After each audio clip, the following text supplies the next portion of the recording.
Frank Miller sat in his kitchen, the ticking clock above the stove thudding like a drumbeat in an empty stadium. The soup on the stove had gone cold, but he hadn't noticed.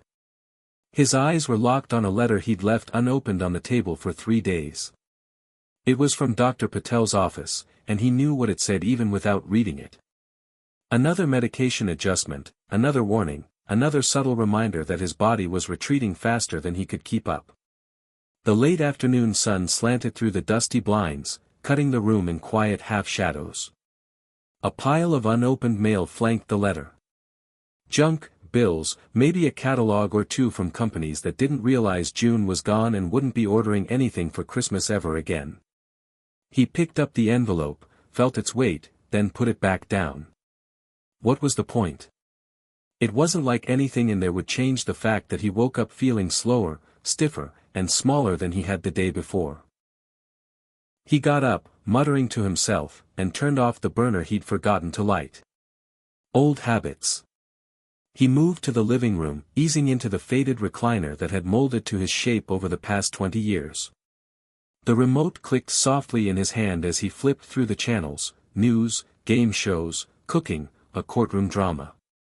He wasn't really watching. He just needed the noise. Then something stopped him. A face he recognized, not personally, but unmistakably: Elon Musk. He was sitting in some studio, talking with a young interviewer whose voice carried the reverent nervousness of someone talking to a man who launched rockets for fun. Frank didn't even know why he paused, but something in Elon's face, calm, confident, a little impatient, held his attention. The interviewer asked a question about time, about how Elon managed it all. Elon leaned forward slightly and said, "Some people spend more time planning their retirement than their legacy. That's backward." Frank felt like someone had knocked the wind out of him. He sat upright, letting the sentence repeat in his head. Retirement. Legacy. Planning. Backward. June had insisted they plan well. And they had. Sold the house in Cleveland, bought this little place near the edge of town, downsized everything. He'd left the plant 2 years early because she needed him more than the machines did. And after she passed, he had stopped everything. Friends had faded. His daughter called on birthdays. His son didn't call at all. And the garage, the place that once held his tools, his projects, his pride, had become a quiet museum of dust and silence. Some people spend more time planning their retirement than their legacy. It wasn't a command, or even advice. It was just a fact. But it sounded like it was spoken directly to him. Frank picked up his phone and searched for the clip. Watched it again. Listened harder. Elon wasn't smiling when he said it. There was fire in it. Defiance. Frank didn't know why that hit him so hard, but it did. He turned off the TV and sat in the silence. A thought formed, uninvited and stubborn: what if he wasn't done? What if there was still time, not to relive the past, but to matter again? He went to the kitchen, grabbed a sticky note, and scribbled the sentence down in large, shaky letters. He stuck it on the window above the sink. Every morning when he made coffee, he'd see it. It didn't mean anything yet. But it could. That night, sleep came late and left early. He dreamed of steel and fire, of the plant he'd given 30 years to, of the way the machines had roared when things were humming. He woke before dawn, eyes wide open in the quiet. The garage door creaked like a warning as he pushed it open. He stood in the dim light, staring at the workbench that had once been his altar. Tools hung like forgotten soldiers. Cobwebs draped over a small lathe he hadn't touched since before June fell ill. In the corner, under a tarp, was something he hadn't thought about in decades. The go-kart. Half-built, forgotten, started with his son back in 1978 and abandoned when Little League took over. He pulled the tarp back. Dust bloomed into the air like smoke. The frame was intact. Wheels were gone. Engine, missing. But the bones were there. So was the memory. His son, 10 years old, holding a wrench twice the size of his hand, grinning at something they'd welded together. That was the last time Frank had felt like a teacher, a builder, a father who made something more than just dinner. He ran his hand along the frame. Cold steel, rough edges, but familiar. Like shaking hands with an old friend you'd wronged. Could he finish it now? Would it mean anything? He didn't know. But for the first time in a long time, he wanted to try. The next morning, Frank drove to the hardware store. The kid behind the counter barely looked old enough to shave. Need 3/8 bolts, 6 inches, and some grease, Frank said. The kid blinked. Aisle 5, I think. Frank found them on aisle 4. At home, he opened a new notebook, dated the first page, and wrote in capital letters, Legacy Project. He spent the afternoon removing rusted screws, cleaning the chassis, writing a list of needed parts. His fingers hurt. His back ached. But when he stepped away at sundown, covered in grime, he felt something he hadn't felt in years, pride. That night, he emailed his daughter. Started rebuilding the old go-kart. Remember that? She replied 3 days later. Wow. That's cool, Dad. Be careful. Don't overdo it. That was it. But it was something. He printed out a photo of Elon and pinned it on the corkboard above his workbench. Not as a shrine, just a reminder. That sentence again echoed through him. Some people spend more time planning their retirement than their legacy. That's backward. He didn't know what legacy meant yet. But he knew this, he wasn't ready to be erased. He had hands that still worked, a mind that still turned, and maybe, just maybe, a little fire left to light something new.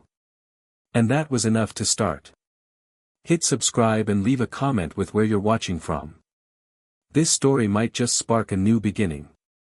What's one thing that always pushes you forward, even when things get tough?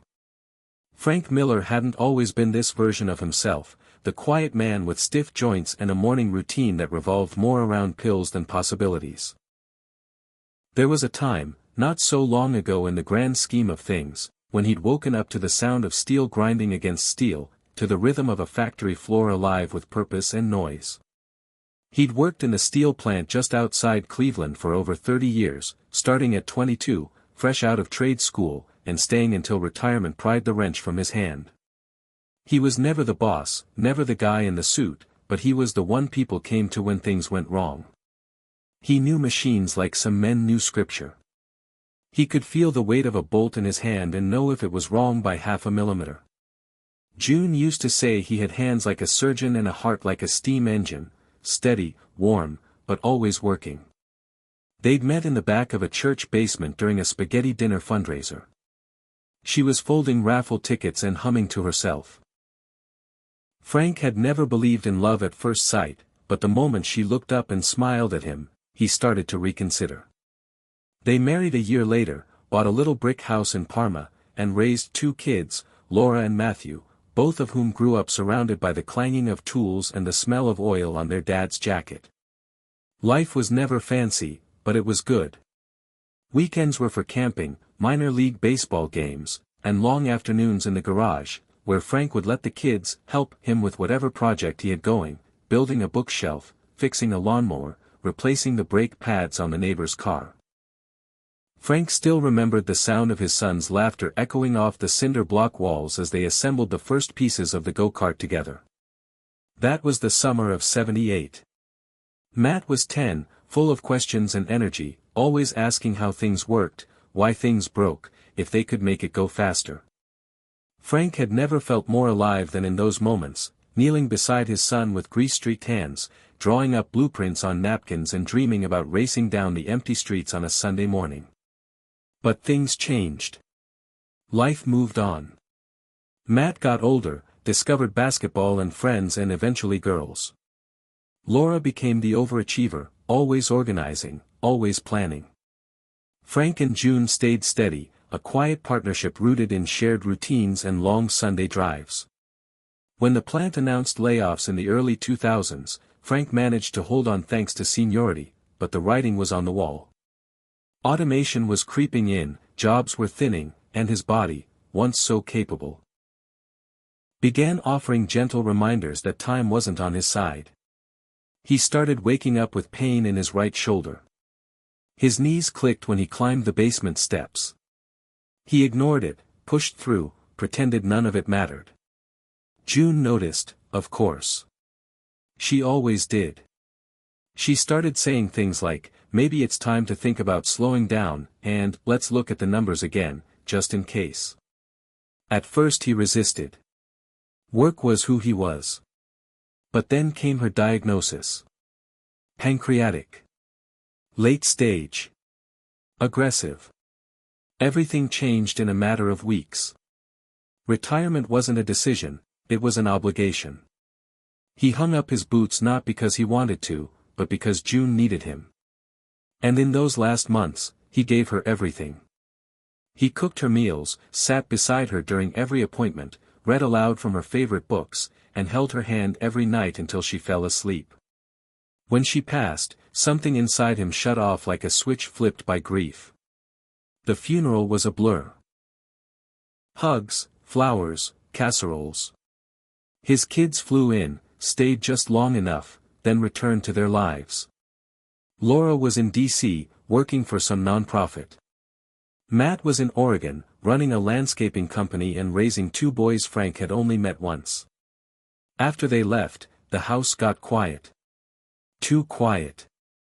Days blurred into one another. Morning coffee, crossword puzzles, walks around the block, doctor's visits, reruns on TV. The phone rang less. Holidays were shorter. Conversations felt like check-ins, not connections. The world kept moving, and Frank stood still. One afternoon, he wandered into the garage and stared at the unfinished go-kart. He remembered that summer vividly, Matt's wild ideas, the half-eaten sandwiches, the way June would bring out lemonade and lean in the doorway smiling at them like they were building a rocket to the moon. That memory had become a symbol in his mind. Not just of his son, but of who he used to be. A builder. A teacher. A man who made things. Somewhere between the funeral and the third Christmas alone, that man got buried under dust and quiet. Frank had started to believe that this was just what getting old looked like, a slow fade into irrelevance, a long wait for the last chapter. Then he'd heard that sentence. Elon Musk's voice still echoed in his head, some people spend more time planning their retirement than their legacy. That's backward. He couldn't stop thinking about it. Not because he fancied himself an inventor or a genius, but because it made him question everything. He had planned so carefully for retirement, for 401k, Medicare, downsizing, but he'd never once considered what kind of legacy he might leave behind. Was there even time for that? Was it even possible at 68? These questions kept him up at night. Not with fear, but with something else, an itch. A nudge. Maybe even hope. One night, he found himself scrolling through old family photos on a USB stick Laura had made him years ago. He saw Matt at 13, holding a wrench, grinning next to the half-built cart. He saw Laura dressed up as a pirate for Halloween. He saw June holding a pie, standing in the sunlight, laughing. That one made his breath catch. He stared at her face, so alive, and whispered, "Was I enough?" He didn't know what answer he was expecting. But a new thought formed, maybe being enough wasn't the end of the story. Maybe there was still more he could do, not to prove something, but to give something. To leave something. To light a fire, even if it only burned for a little while. The next morning, Frank went back into the garage. He cleaned off the workbench. He sorted through bolts and screws. He took an inventory of what was missing. He opened a fresh notebook entitled The First Page Legacy Project. It wasn't much. But it was a beginning. He didn't tell anyone, not yet. Part of him was afraid they'd laugh or, worse, offer polite indifference. He didn't need a cheer squad. He needed silence, tools, and time. That afternoon, he pulled the old cart frame into the center of the garage and stared at it for a long while. It looked like nothing, just metal welded into shape. But he saw more. He saw possibility. He saw memory. He saw a bridge between who he had been and who he might still be. The first wrench he picked up felt heavier than it used to. His hands weren't what they once were, but they still knew what to do. He tightened bolts, remeasured the frame, started sketching ideas in the notebook. Not wild dreams, just real ones. Rebuild the cart. Finish what he started. And maybe, along the way, find his way back to something that felt like purpose. It wasn't about glory or recognition. It was about movement. About refusing to fade. About proving, if only to himself, that 68 wasn't an ending, but a turning point. That night, he slept better than he had in years.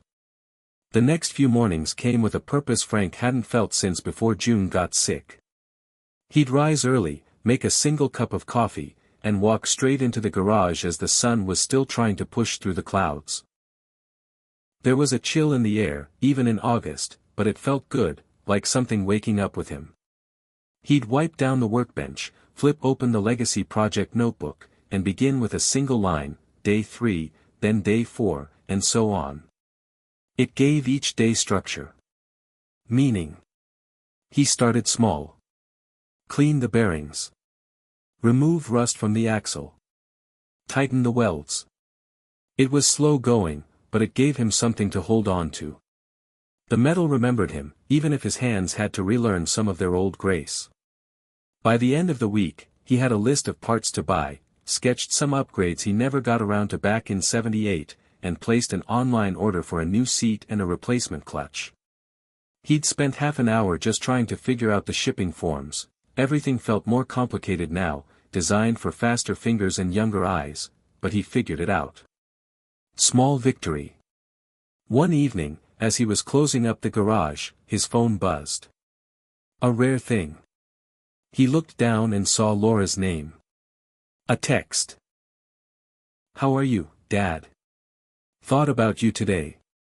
He stared at it for a moment before replying, "Good. Working on something in the garage. Remember the go-kart?" The dots blinked. Then stopped. Then nothing. He waited, but she didn't reply. Still, she'd texted. That counted for something. He went back inside, made a grilled cheese sandwich, and sat in front of the TV, flipping through channels until he landed again on a clip of Elon Musk, this time speaking at some tech conference. It was just background noise until Elon said, "You don't get to old age and stop dreaming. You get old when you stop dreaming." Frank froze. There it was again, another sentence that seemed aimed directly at him. He jotted it down beneath the first quote on the sticky note at the sink. 2 sentences now. 2 sparks. But for every spark, there was a shadow. Doubt crept in quietly, like it always did. It started as a whisper, "What's the point? Who cares if you finish the go-kart? It won't bring your son back. It won't fix what's broken." He tried to ignore it, but on day 9, everything fell apart. The new clutch didn't fit. The seat mount was off. The part he ordered was for a different model entirely. He cursed under his breath, a habit he'd mostly dropped since June passed, and slammed the wrench down hard enough to make the old coffee can of bolts rattle. His hands were shaking, not from anger but from frustration and something deeper, helplessness. He stared at the mess and suddenly felt every one of his 68 years. He sat down hard on the workbench stool, elbows on his knees, head in his hands. "What the hell am I doing?" he muttered. The garage felt colder. Smaller. He looked around and saw not a project, but a joke. A sad old man playing make-believe in a space filled with the ghosts of a younger life. He thought about putting the tarp back over it. Letting it sit, maybe forever. Maybe some junk hauler would take it away when he died, not knowing or caring what it had meant. But something held him in that stool, kept him sitting there in silence, staring at the cart. It wasn't pride. It wasn't anger. It was that sentence again, Elon's voice in his mind like a stubborn ember refusing to die: you don't get to old age and stop dreaming. You get old when you stop dreaming. Was that what was happening? Was the dream worth the failure? The next morning, he stood in front of the sink, toothbrush still in hand, staring at the sticky note. 2 sentences. 2 reasons. He looked at the go-kart through the window. He'd fix the mount. Find the right clutch. Or he wouldn't. But he'd try. He owed himself that much. On day 10, he went to the high school auto shop. He hadn't set foot in there since Matt was a sophomore, and the place hadn't changed much, still smelled like motor oil and testosterone. He stood awkwardly in the doorway until a young woman in coveralls looked up from under the hood of a Mustang. She was maybe 30, hair in a ponytail, grease on her face. "Can I help you?" she asked. Frank cleared his throat. "Yeah, I'm trying to rebuild an old go-kart. Need a specific clutch. Got sent the wrong one. Figured maybe someone here might have a spare or know where I can look." She eyed him for a moment, then smiled. "Old school build. I like that. What kind of engine?" They talked for 10 minutes. She introduced herself as Rachel Evans, the shop teacher. He told her about the go-kart, about 1978, about Matt. She listened, really listened. Then she said, "Come back tomorrow. Bring the part. Let's take a look." That night, Frank felt something lift. Not everything, but enough. Day 11, he returned with the part, and Rachel confirmed what he'd guessed: wrong mount, wrong gear size. "But it's not junk," she said. "We can make it work. Or at least I think we can. I've got a couple of students who'd love to see a build like this. Want to bring it by next week?" Frank blinked. "The whole cart?" "Yeah. It might inspire some of the kids. They need to see stuff built before the internet." He chuckled. "Built before the internet. That's a phrase. You're living history, Frank. Might as well own it." He smiled. He hadn't smiled like that in months. On the way home, he drove a little slower, windows cracked just enough to let the wind in.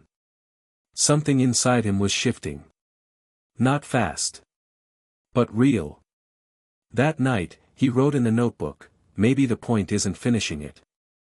Maybe the point is passing it on." Day 12, he received a surprise package. It was from Laura. Inside was a mug that said "World's Best Dad" in bold red letters and a short note: "Thought you could use a new one. Keep building. Love you." He stared at it, turning the mug over in his hands, then made himself a cup of coffee and stood in front of the sink, sipping slowly as he stared at the sticky note again. He added one more sentence beneath the others, his own this time: "Today mattered." The cart wasn't done. His hands still hurt. The doubts hadn't vanished. But for the first time in years, he wasn't just waiting for the day to pass. He was moving. Building. Dreaming. And maybe, just maybe, that meant he wasn't old after all. Not really. Frank stood in the garage, looking at the go-kart now sitting more solidly on its frame, new bolts gleaming under the overhead light like tiny stars. For days now, each small repair, each moment of problem-solving, had stitched something back together inside him. He wasn't working fast, and he wasn't working perfectly, but he was working. That alone had become a kind of medicine. Rachel had called again, said her students were curious about the mystery machine, and wanted to see it. Frank hesitated at first. Showing the cart in its unfinished state made him nervous. It was still rough, still missing key pieces, still a symbol of things left undone, not just in steel and bolts, but in his life. And yet something about the invitation felt right. A small but bold choice. Not world-changing, but purposeful. He decided he'd take the cart down the following week. He spent the next 3 days tuning everything he could, even sanding and repainting part of the frame a dark blue, the same color Matt had wanted when he was 10. He did it without telling anyone, not even Laura. It wasn't about proving anything. It was about claiming something, his own second chance. On the morning he was set to bring it to the school, he woke early, nerves twitching like static under his skin. He hadn't been inside a classroom in years. Not since the parent-teacher nights when Laura was in high school. Back then, he'd been the quiet one who stood beside June while she asked all the questions. He'd smile, nod, say he was just here for support. But now there was no one to stand beside. Just him. And the cart. He loaded it carefully onto a small trailer he borrowed from a neighbor, double-checked the straps, and made the short drive to the school. The parking lot was already buzzing with students arriving for the day. He parked near the back entrance, unsure of where exactly to go, until Rachel appeared, waving from a side door. "Morning, Frank." "Looks great," she called. He smiled and nodded, trying to hide the nerves clawing at his stomach. Together, they wheeled the cart into the shop class. It was louder than he expected, kids talking, music playing softly in the background, tools clanking. The moment they rolled in, a few students turned, eyes lighting up. One of them, a tall boy with oil-streaked hands and a backward cap, said, "Whoa, what is that?" Frank cleared his throat. "It's a go-kart. Built the frame back in '78 with my son. Never finished it. Thought it was time." The boy grinned. "That's sick. Like, retro sick. Did you weld it yourself?" "Every joint," Frank said, surprising himself with the pride in his voice. Rachel clapped her hands. "All right, guys, gather up. This is Frank. He's going to show us some old-school engineering today. Respectful questions only."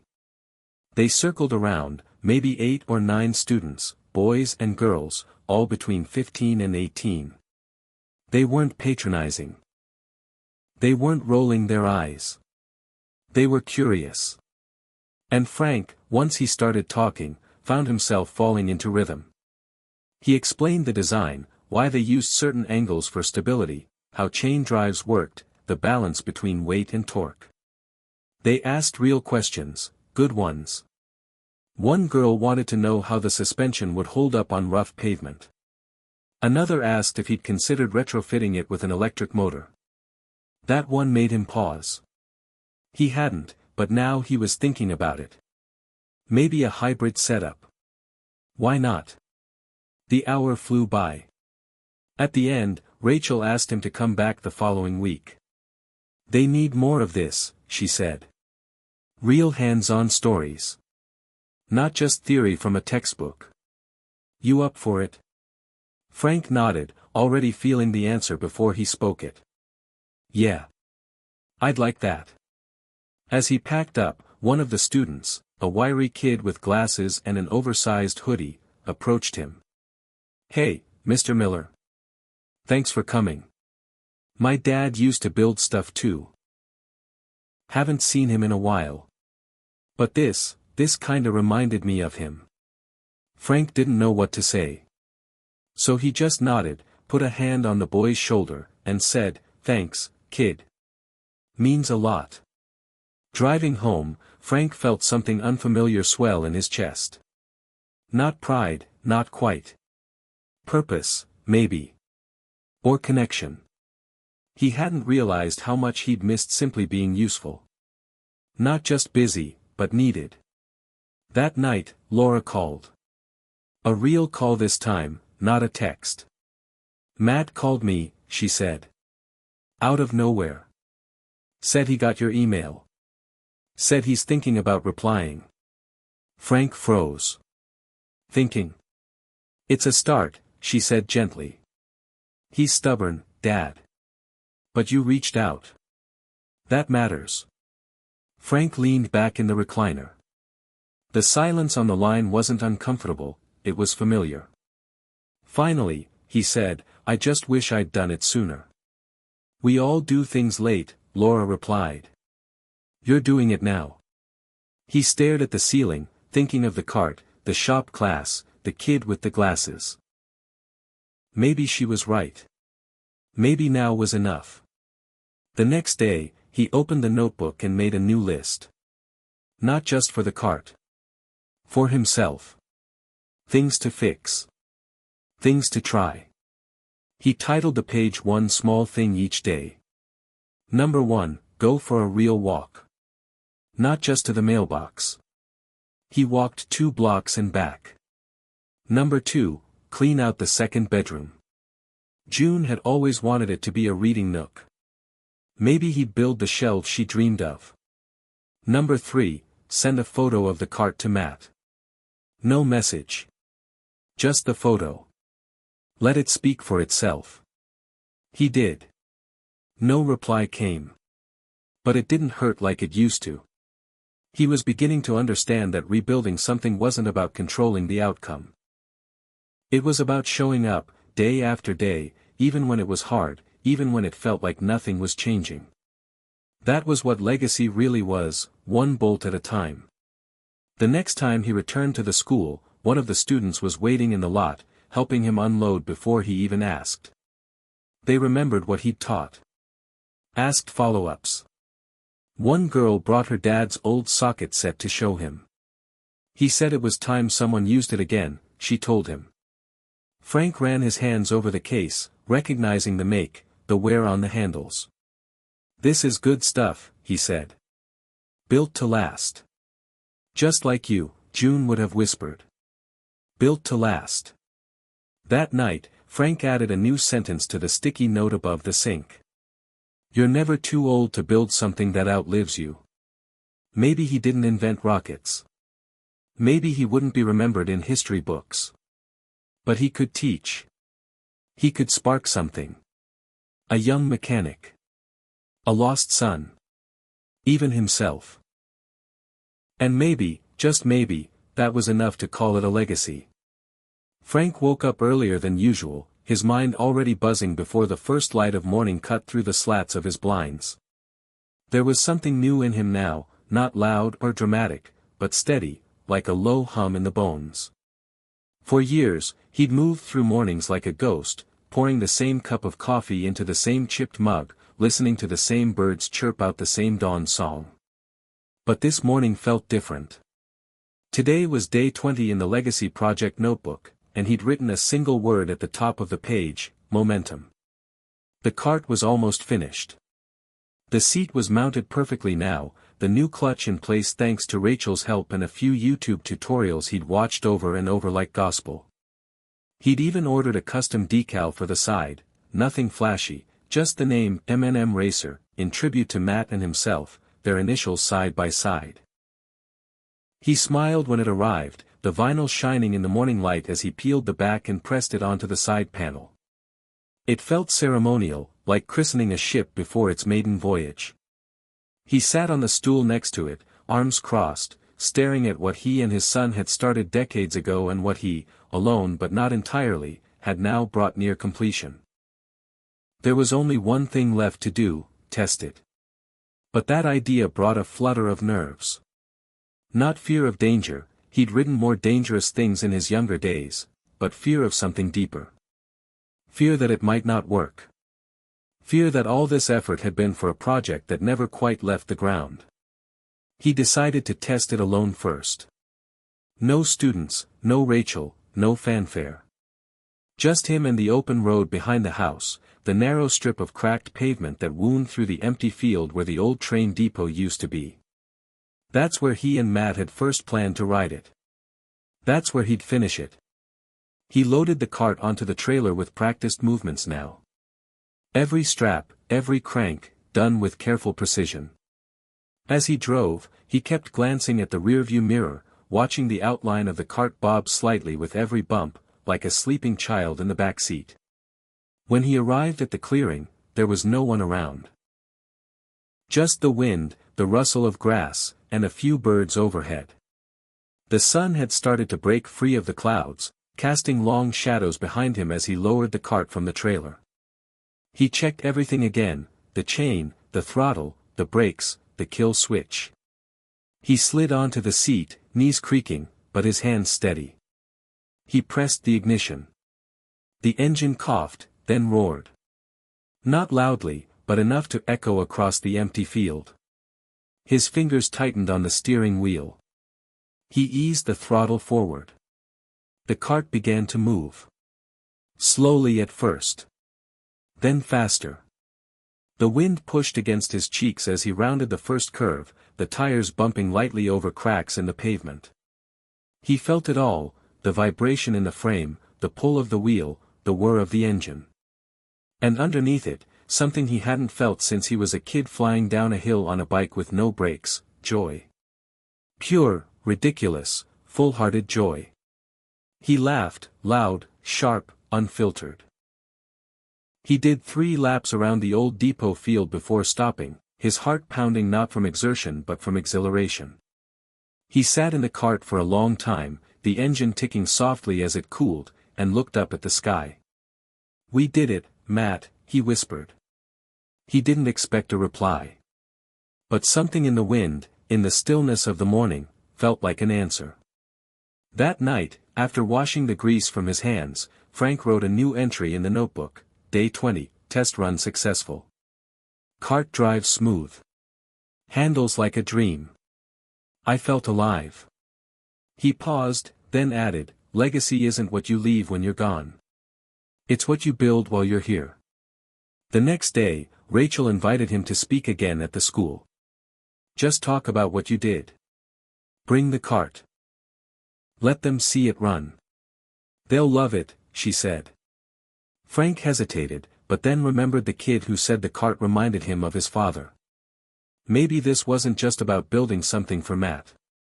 Maybe it was about building something for anyone who needed to see that it wasn't too late to create, to matter, to leave a mark. He agreed. The school assembly was scheduled for Friday. Rachel had somehow convinced the principal to give Frank a full 30 minutes. You're a local legend now, she joked. He chuckled. Don't know about that. More like an antique with working parts. Friday arrived faster than he expected. As he pulled into the school lot, cart in tow, he saw students already gathered outside the auditorium. Rachel met him at the door, a microphone headset in her hand. You okay with this? She asked. He nodded, though his palms were sweating. She clipped the mic to his collar and gave him a thumbs up. You've got this, Frank. The auditorium lights dimmed as the students filed in. Frank stood to the side of the stage, breathing deep, gripping the edge of the podium like it was the only thing keeping him from floating away. Then Rachel introduced him. Ladies and gentlemen, this is Frank Miller. He's not here to talk about grades or tests or careers. He's here to talk about legacy. About what it means to finish what you start. Give him your attention. The lights shifted. The microphone hissed softly. And then it was just him. He started slow. Talked about 1978. About the go-kart. About his son. About how life got in the way. About June. About grief. He didn't hide the hard parts. He let the silence sit between stories. He spoke plainly, from the gut, and when he got to the part about hearing that Elon Musk quote, he saw heads lift. Some people spend more time planning their retirement than their legacy, he said. That line hit me like a freight train. I realized I'd been waiting to die instead of building something worth leaving behind. He looked at them, all young, full of spark, and said, You're not too young to start building something that matters. And I'm not too old to finish it. There was silence. Then a slow ripple of applause. Not polite, but real. Afterward, students came up to him, asking about engines and torque, about whether he could come back next month. One teacher asked if he'd consider helping with an after-school program. We need people like you, she said. Frank smiled. Maybe I need this too. That evening, after the adrenaline wore off, Frank checked his email. There was one message from Matt. No subject line. Just 2 sentences. Got your photo. Let's talk soon. Frank stared at the screen for a long time, then closed the laptop, his hands trembling. Not from age, but from something else, relief. Hope. The beginning of something long overdue. He added one final line to the sticky note over the sink, under Elon's words, under his own, it's never too late to be seen again. And for the first time in years, Frank didn't feel old. He felt inevitable. Frank didn't sleep much the night after Matt's message arrived. He kept the laptop open on the coffee table, checking it every few minutes as if more words might appear on their own. They didn't. But those 2 short sentences held more than enough weight. Got your photo. Let's talk soon. He read them over and over, like a poem or a prayer, as if repetition might open some secret door to the years lost between them. It was the first direct communication in over 4 years. No reply to birthday cards, no returned phone calls. Even the Christmas gifts Frank mailed had come back, returned to sender.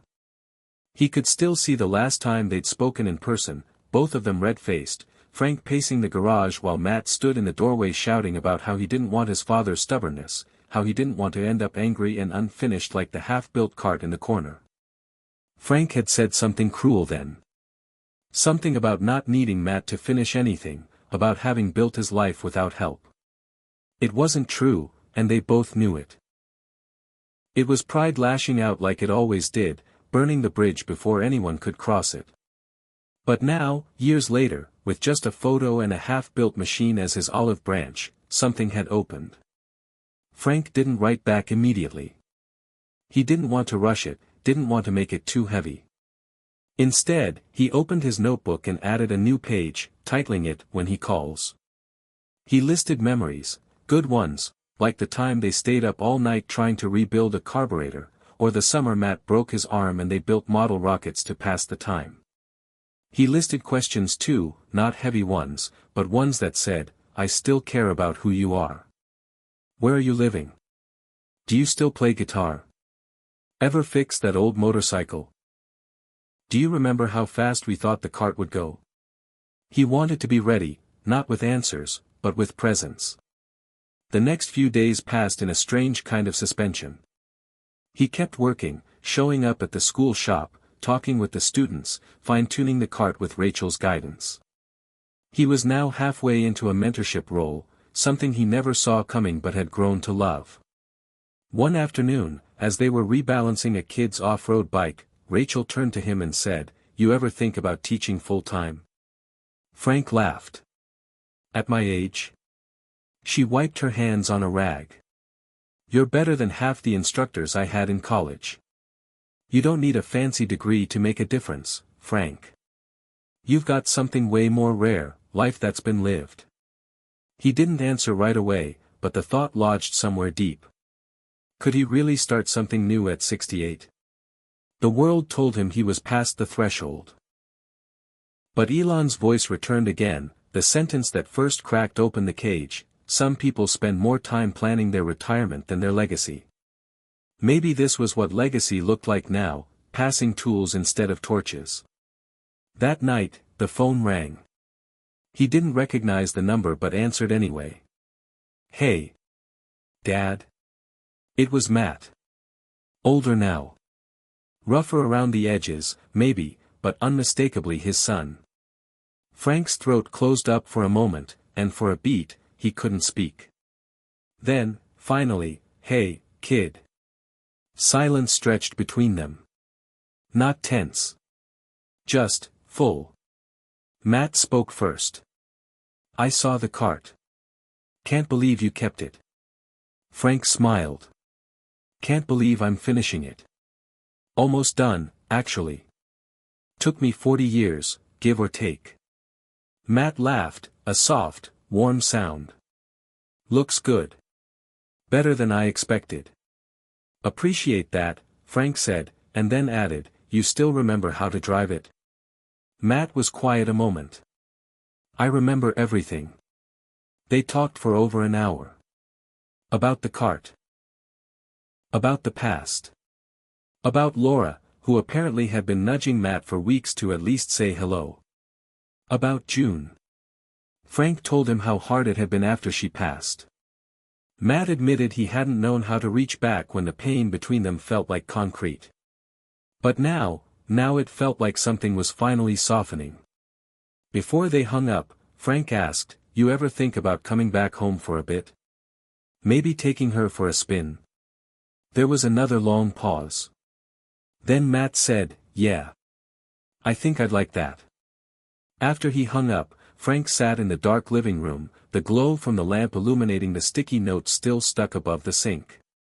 He walked over, grabbed a pen, and wrote one more line, "Fixing the cart fixed more than the cart." The next few weeks passed in a kind of quiet anticipation.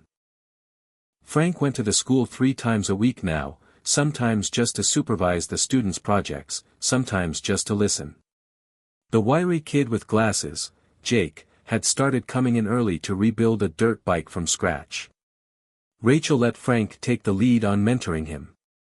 One afternoon, Jake asked, "How do you know when something's worth fixing?"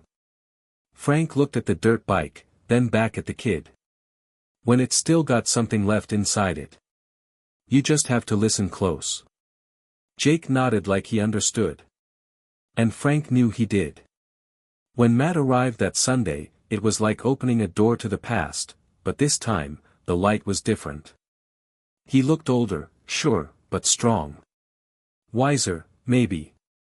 They shook hands at first, then hugged, an awkward, honest, overdue embrace that said more than words could.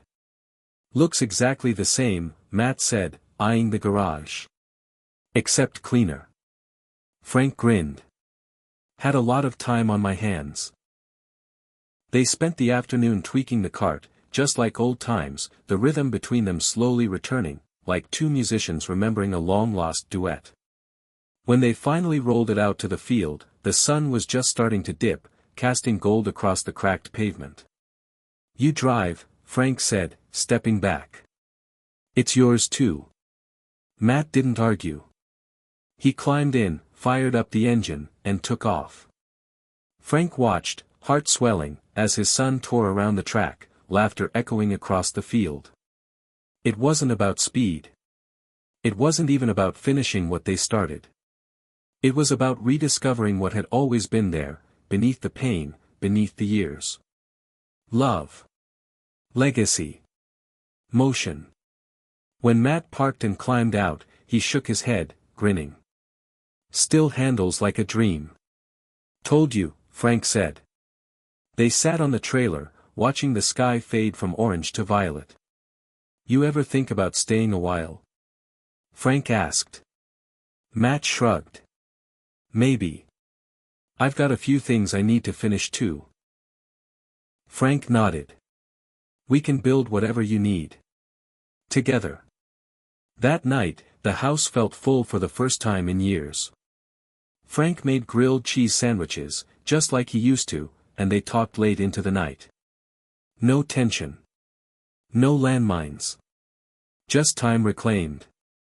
Before bed, Frank passed the notebook to Matt. "Here," he said. "You can add to it if you want. It's not just mine anymore."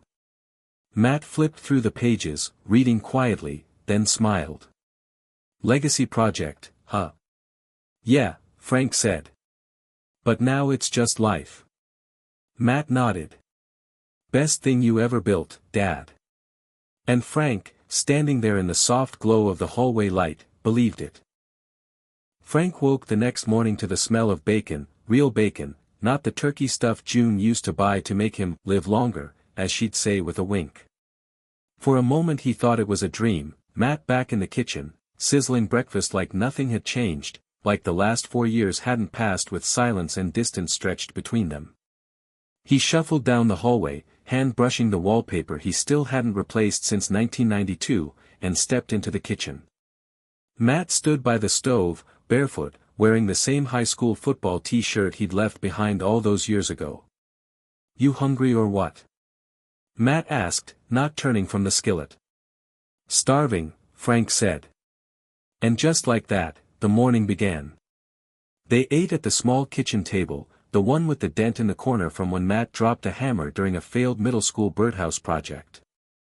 Frank watched him closely, not in the way a father judges but in the way a man tries to memorize what's been missing. Matt looked older, sure, fine lines around the eyes, hair a little thinner, but he also looked grounded.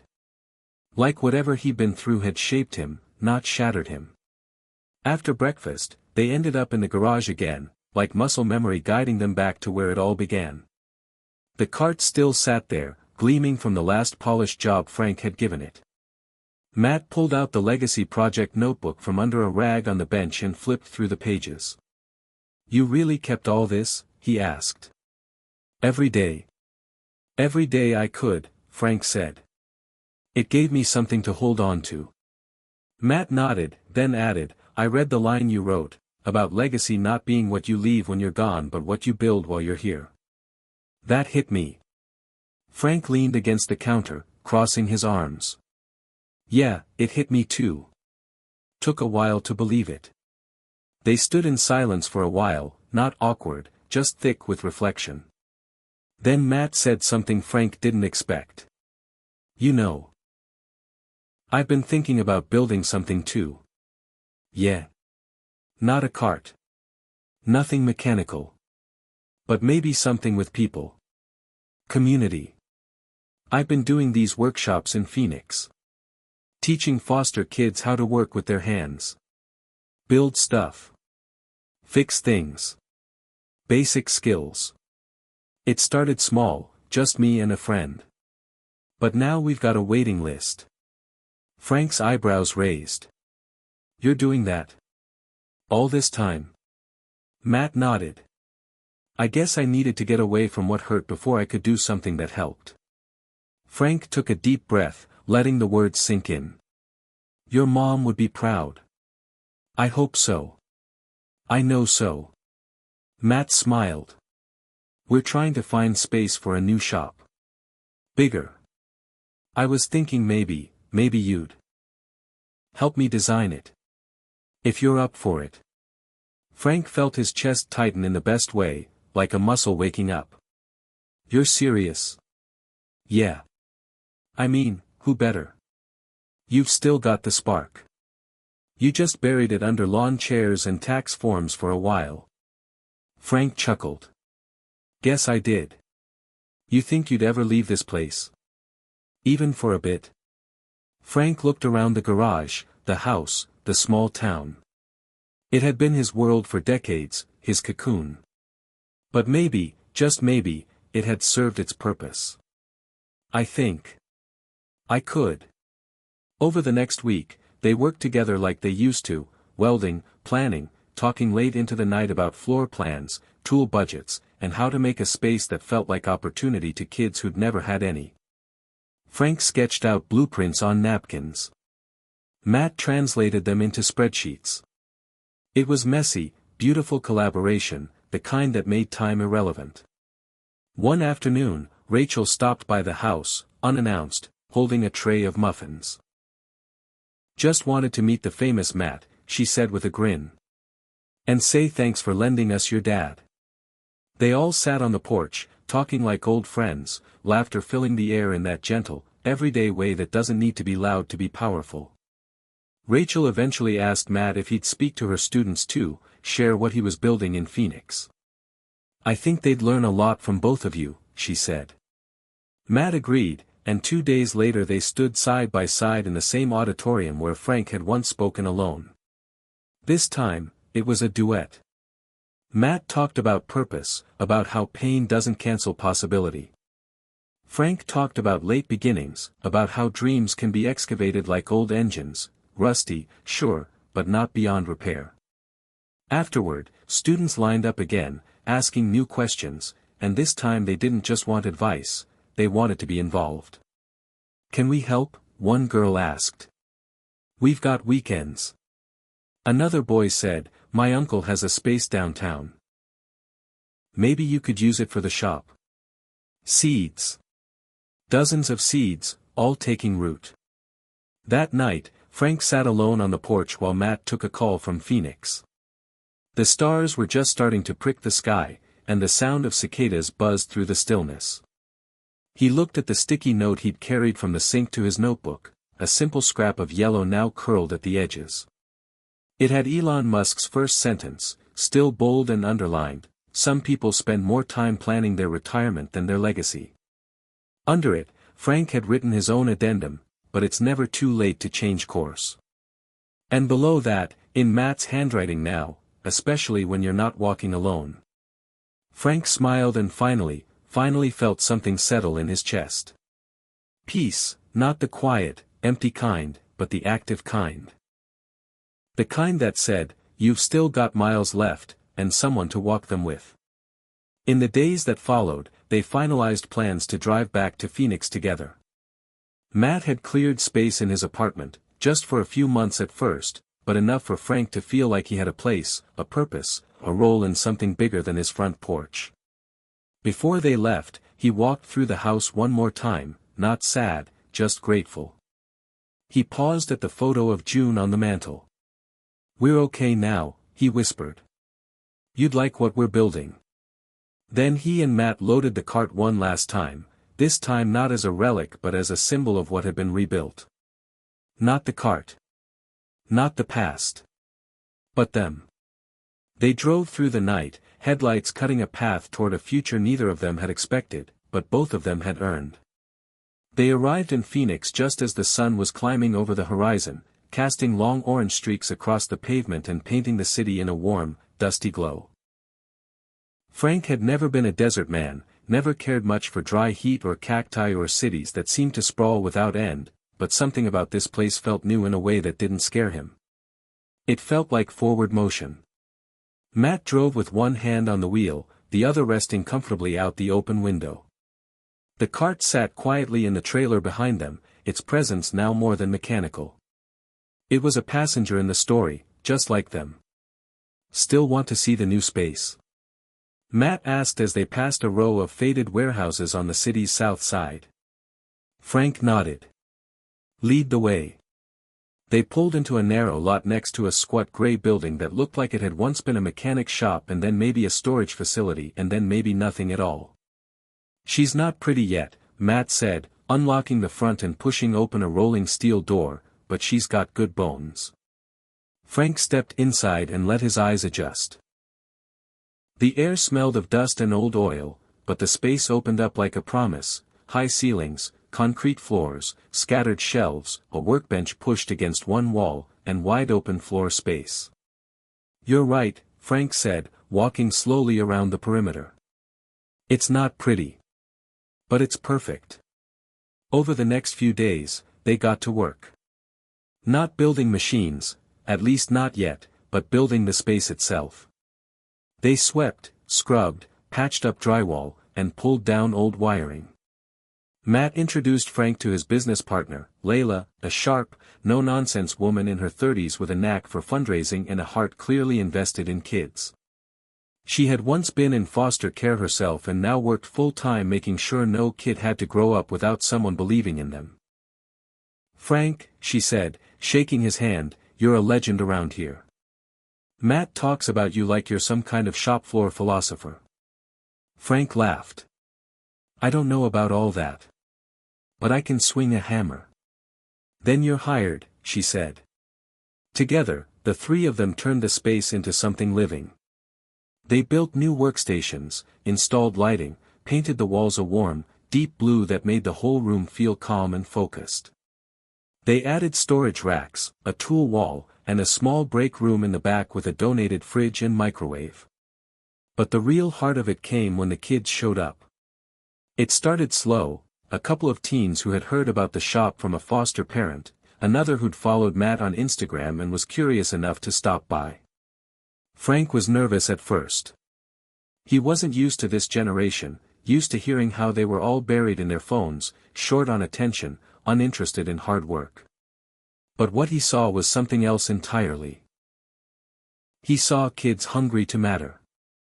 Eager to do something real. One boy named Terrence, barely 15, sat in silence for the first hour, just watching Matt and Frank repair a busted bike. Then, without a word, he picked up a wrench and started helping. The next day, he brought 2 friends. Frank found himself leading mini lessons again, just like in Rachel's shop class. Only now it wasn't a visit, it was his life. He taught them how to sand wood properly, how to tighten a chain drive without stripping the gear, how to check the tension on a belt just by listening. But he also taught them things that weren't in any manual. He told them the importance of patience. Of finishing what you start. Of letting your work say what words sometimes can't. One afternoon, as he watched Terrence weld his first clean joint, Frank felt something inside him click into place. It was purpose, yes, but more than that, it was belonging. For the first time in years, he wasn't filling time. He was building something that outlived his hands. Matt watched it happen, too. One night, sitting on the back steps of the shop with a soda in hand, he said, "I didn't realize how much I needed you here until you showed up." Frank looked out over the city skyline. "I didn't realize how much I still had in me until I got here." "You think Mom would have come around?" Matt asked quietly. Frank smiled. "Your mom had more fire than all of us combined. She'd have been out here painting the damn sign herself." They laughed, and the laughter held a kind of healing in it, like something long buried had finally broken through the surface. The Legacy Project notebook now lived on a small shelf in Frank's room above the shop. Each night, he added a new page, not always long, but always honest. He logged the day's work, the names of kids who showed up, things they said that stayed with him. One page read, "Terrence fixed a lawnmower today. Said he might want to be a mechanic. Told him, don't want to be, start being." He smiled. Another entry simply said, "Matt laughed until he cried today. I hadn't seen that in years." The entries weren't just records. They were proof that time didn't run out the way he'd once feared. It changed, sure. But it didn't end. One day, Layla pulled him aside with a proposal. "What would you think about teaching a formal class here? Maybe twice a week. We can call it Legacy Skills. Not just mechanics, but mindset. Confidence. Taking pride in something." Frank hesitated for a second, the old voices whispering, "You're too old. You're just a guest here. Let the young folks lead." But he looked at her and said, "Let's do it."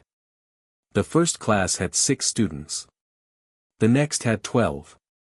Within a month, it was waitlisted. He made up the curriculum as he went, teaching torque ratios one week, talking about failure and perseverance the next. He quoted Elon Musk once, and when a student rolled their eyes, he told them, "I didn't quote him because he's famous. I quoted him because the words made me move." The room got quiet after that. Respectful. Listening. One afternoon, Rachel flew out to visit. She toured the shop, met the students, and cried a little when she saw the cart displayed in the front corner, polished, mounted, and labeled, "The project that started it all." "I knew you had more left in you," she said. "I just didn't know how much." Frank shrugged. Turns out it was a lot.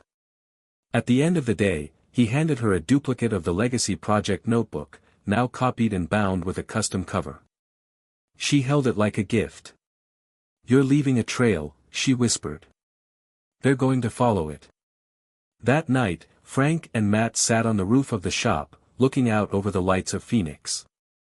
The city buzzed around them, but up here, it felt still. "You ever think about going back?" Matt asked. "To the house?" Frank thought for a moment. "Maybe someday. But not yet. I'm not done here." "Good," Matt said. "Because neither am I." Frank looked down at his hands, still calloused, still strong. He thought about the sentence that started it all, the one he'd scribbled above the sink like a dare, "Some people spend more time planning their retirement than their legacy." And for the first time since writing it, he didn't feel haunted by the truth of it. He felt grateful. Because he had planned his legacy. Not perfectly. Not in his 50s or even his early 60s. But now. And now was more than enough. The morning light filtered through the dusty windows of the shop as Frank unlocked the front door and stepped inside. The familiar scent of sawdust and motor oil greeted him, grounding him in a way that felt more like home than any house he'd lived in for years. Today was different, he could feel it in his bones. The students were arriving early, chatting and laughing in clusters, eager for the day's lessons. It was a scene he hadn't imagined for himself just months ago, a small community built from the fragments of second chances and late-blooming hope. Matt was already there, setting up tools on one of the workbenches, his enthusiasm as contagious as ever. "Morning, old man," Matt teased, flashing a grin. Frank chuckled, shaking his head. "Old? I prefer vintage." The class began with introductions, new faces mixed with familiar ones, all united by a shared hunger for something more. Frank started by telling the story of the cart, how it wasn't just a machine but a symbol of persistence, failure, and redemption. He talked about Elon Musk's sentence that had ignited the whole journey: some people spend more time planning their retirement than their legacy. He watched their faces, some skeptical, some intrigued, all searching for meaning in their own lives. Then he asked, "What's your legacy going to be?" The room fell quiet, the question hanging heavy like the afternoon heat outside. One young woman named Lisa spoke up, voice steady but soft. "I don't know if I have a legacy. I'm just trying to get by." Frank nodded. "I get that. But legacy isn't just for the famous or the rich. It's for anyone who decides to matter. Even in small ways." The lesson turned practical after that, with hands-on work repairing an old motorbike donated by a local mechanic. Frank guided the students, sharing knowledge and stories, reminding them that every bolt tightened, every spark tested, was a step towards something bigger than themselves. Outside, the city buzzed with life, traffic, honking horns, the distant hum of airplanes heading towards somewhere new. Inside, time felt suspended, filled with purpose. After class, Frank lingered while the others cleaned up, his gaze lingering on the corner where the cart rested, shining under a shaft of sunlight. It was a reminder of how far they'd come, how far he had come. The phone buzzed in his pocket. It was Rachel. "Hey, Frank. Got a minute?" "Always." They met for coffee in a nearby cafe, the air thick with the aroma of roasted beans and fresh pastries. Rachel looked energized, eyes bright behind her glasses. "I've been talking to some people at the community center. They want to expand what you're doing here, maybe even start satellite shops in other neighborhoods." Frank blinked, surprised. "Really? That's huge." "Yeah. They see what this place means." "What you mean?" He smiled, a little embarrassed. "I'm just doing what I should have started decades ago." Rachel reached across the table and squeezed his hand. "No. You're doing it now. That's what counts." The weeks that followed were a whirlwind. Frank found himself balancing teaching, planning, and meetings with local leaders and nonprofits. Every day brought new challenges, funding issues, logistical hurdles, sometimes skepticism from people who thought he was too old, too slow, too stuck in the past. But every time doubt crept in, he remembered Elon Musk's fearless push against limitations. Don't be afraid to fail. Don't be afraid to try. He wasn't trying to launch rockets or revolutionize transportation. He was trying to change lives, starting with his own. One evening, after a particularly long day, Frank sat alone in the shop, the fluorescent lights humming overhead. He pulled out his legacy project notebook and flipped through the pages. Names, dates, lessons learned, all markers on a path he never thought he'd walk. His phone buzzed again, this time a message from Matt. "Got a surprise for you tomorrow. Be ready." The next morning, Frank arrived at the shop to find a crowd gathered outside, students, neighbors, even a few local reporters. Matt was grinning from ear to ear, holding a freshly painted sign that read, Legacy Workshop, Building Futures, One Skill at a Time. "We're officially open," Matt announced, voice loud and proud. Frank felt a surge of emotion, a mixture of pride and disbelief. The workshop wasn't just a building anymore, it was a beacon.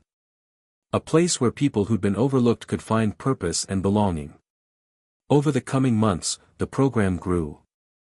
Frank saw students graduate, some moving on to apprenticeships, others returning to teach new classes. He met parents who thanked him for giving their kids something to believe in. And he felt himself change, too, growing stronger in ways he hadn't expected, fueled by the connections and the work. One afternoon, Matt pulled Frank aside. "I've been thinking," he said, "about how much this all reminds me of your story. About starting late but starting strong." Frank nodded. "It's never too late." "Exactly. I want to help tell your story.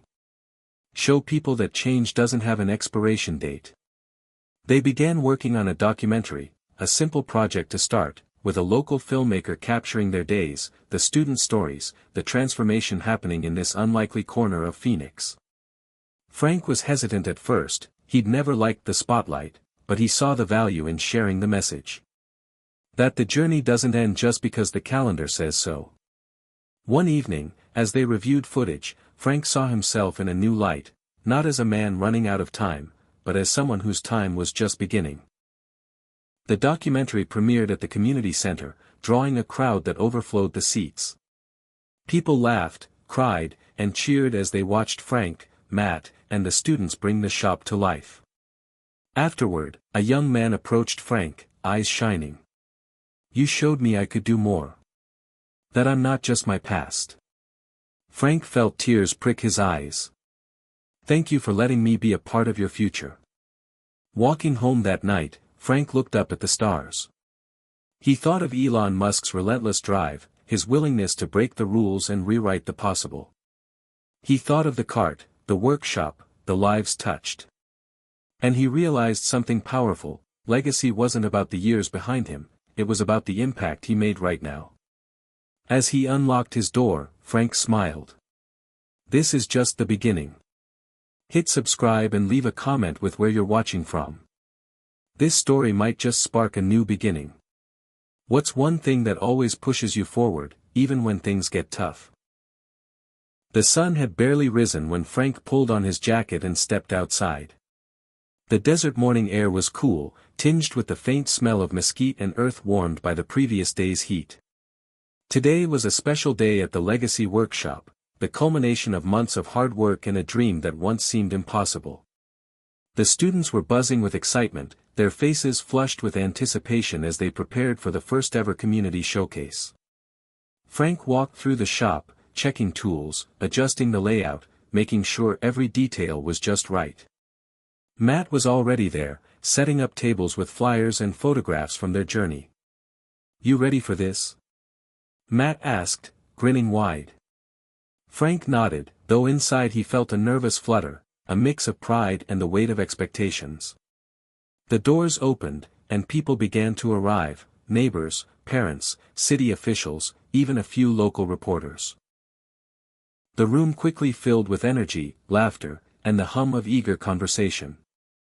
Frank stood near the entrance, watching as his students proudly displayed their projects: handcrafted furniture, restored bicycles, small engines brought back to life. Each item was a testament to resilience, to the power of learning and second chances. When it was time to speak, Frank stepped forward, his heart pounding. He cleared his throat and began, "I want to thank all of you for coming here today. This workshop started as a simple idea, that no one should be told it's too late to change, to grow, to build something meaningful. I'm living proof of that." He paused, scanning the room filled with faces bright with hope. "I was once afraid my best days were behind me. That I was too old to make a difference. But then I heard a sentence from someone I admire, Elon Musk, that changed my entire perspective: some people spend more time planning their retirement than their legacy. That hit me hard. I realized I had been planning an end, when really, I needed to plan a beginning. Applause broke out, warm and sincere. Frank's voice grew stronger, fueled by the connection he felt with the audience. Legacy isn't about fame or fortune. It's about what you leave behind in the hearts and hands of others. It's about rising up when others expect you to fade away.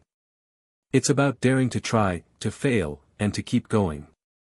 After the speech, the room buzzed with conversation. Parents thanked Frank and Matt for giving their kids a chance to discover their potential. City officials expressed interest in supporting the workshop's growth. And the students, well, they shone brightest of all, proud to show their hard work and newfound confidence. Later, as the crowd thinned and the sun dipped low, Frank sat outside on the back steps, exhausted but fulfilled. Matt joined him, handing over 2 cold sodas. "You nailed it today," Matt said. "I'm proud of you." Frank smiled. "I'm proud of all of us." The 2 men sat in comfortable silence, watching the sky shift from gold to deep indigo. Frank pulled out his legacy project notebook, flipping to a fresh page. He wrote, "Today, I saw the power of starting again. The fear of too late is a lie. The real risk is never trying." As darkness settled, Frank thought about how far he'd come, from feeling invisible and defeated to standing here with a community that believed in him and the work they were doing together. He thought about Elon Musk, the sentence that sparked the journey, and how sometimes it only takes one idea to light a fire. He thought about his own legacy, not just the projects or the words but the lives touched and the hope rekindled. Tomorrow, the work would continue. There would be challenges, setbacks, moments of doubt. But now Frank knew that wasn't the end of the story. It was the beginning of something far greater. And for the first time in a long time, he was exactly where he was meant to be. Frank woke up to the familiar hum of the city outside his window, the steady pulse of Phoenix life greeting him like an old friend. The light streamed through the blinds, casting soft lines across his bedside table, where his legacy project notebook lay open, waiting for his morning thoughts. Today was a day of decisions, one that felt heavier than most. The community workshop had taken root, and the ripple effects were spreading, but something deep inside nudged him forward, beyond the shop, beyond the comfortable circle he'd built with Matt and the students. Over breakfast, Frank scrolled through his phone, pausing on an email from a foundation interested in funding the expansion of the legacy workshop into other cities. The words felt surreal, proof that the small spark he'd lit was catching fire. But along with excitement came fear. Could he really lead this bigger mission? Was he ready to face the spotlight, to be a voice for change at this stage in life? He remembered the sentence that had altered his mindset, Elon Musk's challenge to rethink retirement and legacy. That one sentence had been a jolt, a wake-up call, and now it was asking for more from him: courage, commitment, and belief. Frank called Matt to discuss the offer. "This could change everything," Matt said, his voice brimming with enthusiasm. "But it'll mean more travel, more pressure. You sure you want that?" Frank sighed, then smiled. "I'm not as young as I used to be, but I'm not done yet. Let's do it." They spent the afternoon drafting a plan to scale the workshop model, reaching out to partners, drafting proposals, and envisioning a network of spaces where people of all ages could reclaim purpose and possibility. Over the next weeks, Frank found himself balancing new roles: teacher, organizer, advocate, with moments of quiet reflection. Some days were exhausting, filled with back-to-back calls and meetings. Other days were electrifying, filled with stories from students who transformed their lives through the workshop. One afternoon, a letter arrived from a woman named Susan, a former student who had struggled with addiction and homelessness before finding the workshop. She wrote, "You didn't just teach me how to fix engines, you taught me how to fix myself. You gave me hope when I thought there was none." Frank folded the letter carefully and placed it in his notebook. It was a reminder that legacy wasn't just about projects, but about people. The city began to take notice. Frank was invited to speak at community events, sharing his journey and the mission of the Legacy Workshop. Each time, He felt the familiar flutter of nerves, but he leaned into it, knowing the importance of his message. At one such event, a young man approached him afterward. "I'm 22, the man said, "and I thought my life was over after prison. You showed me it's not too late." Frank's eyes welled up. "It's never too late," he said softly. The workshop itself evolved. Frank hired coordinators, built a volunteer team, and developed curricula that blended practical skills with mindset coaching. The students became ambassadors, spreading the message that age, circumstance, and past mistakes didn't define a person's worth or future. One evening, Frank sat alone in the shop, looking at the cart that had started it all. He thought about his late wife, Rachel, and the life they had dreamed of but never quite caught.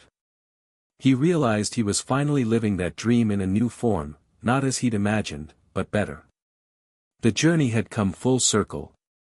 He pulled out his notebook and wrote, "Legacy is living proof that time can be a gift, not a chain." As the years passed, Frank's story reached further than he ever expected. Documentaries, articles, and interviews shared the message that transformed his life. People across the country wrote to him, sharing their own stories of late-blooming hope and renewal. He began receiving invitations to consult on programs for older adults seeking reinvention. Despite the recognition, Frank stayed grounded, focused on the shop and the community it nurtured. He knew that true legacy wasn't built on applause but on the quiet, persistent work of lifting others. One afternoon, Matt brought a young woman named Angela to the workshop. She was shy, unsure, carrying the weight of years lost to doubt. Frank took her under his wing, teaching her not just how to weld and fix machinery but how to believe in herself again.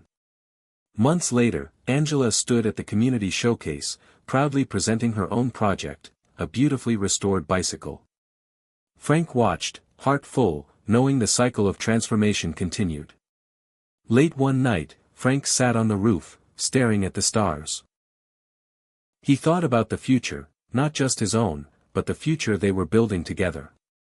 The words that had sparked his journey echoed in his mind: some people spend more time planning their retirement than their legacy. For Frank, the sentence was no longer a challenge or a question. It was a mission. He was living proof that the best chapters of life could still be written, no matter the age, no matter the past.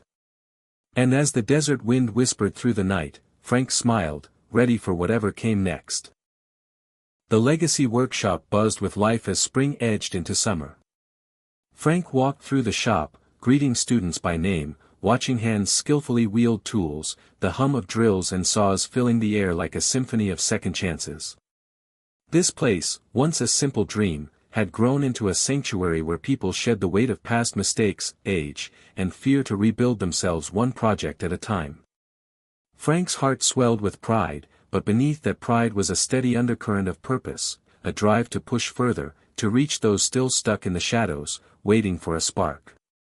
One afternoon, a letter arrived from a local university inviting Frank to speak at a conference on aging and innovation. It was the kind of recognition he never sought but quietly hoped for, a chance to share his story and the message that age was not a barrier but a launching pad. The thought of standing before a crowd of academics and professionals was daunting. Memories of self-doubt whispered in his mind, but Elon Musk's words echoed louder: "Don't be afraid to fail." Frank accepted the invitation, determined to bring the voices of his students and community to a wider stage. The day of the conference arrived, and Frank stepped into a sleek auditorium filled with sharp suits and eager eyes. He felt the familiar flutter of nerves but channeled it into calm resolve. He began by recounting his own journey, the loneliness, the fear, the feeling of invisibility that so many face in their later years. Then he shared the moment that shifted everything, the sentence from Elon Musk that challenged him to rethink his entire life after 65. As he spoke, he saw heads nodding, eyes brightening, and felt the weight of his words ripple through the room. Frank emphasized that legacy wasn't reserved for the young or the privileged. It was forged in the courage to start anew, to defy expectations, and to create meaning every day. After his talk, a wave of questions flooded the stage: how to implement such programs, how to shift societal attitudes about aging, how to empower those who feel forgotten.